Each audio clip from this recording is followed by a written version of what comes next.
Hello guys, in today's video I'm going to show you how to fix when textures are not loading with actions and stuff add-on on Minecraft PS5. So first thing you want to do is go to your settings, the main ones.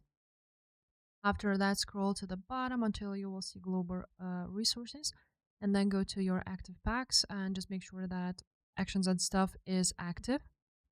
Then what you want to do is go ahead and press on this check mark and press refresh. And also you want to make sure to click on the gear icon and make sure that resolution is all the way to the 64x. Now, if you already done that, you can go back to play, go to your world, and go to the settings of your world.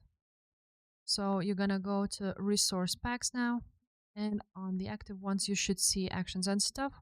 Just make sure to press on the settings and make sure that resolution is also to the maximum. And that's pretty much it. It should definitely work now. If this video was helpful, guys, make sure to subscribe to this channel, and I will see you next time.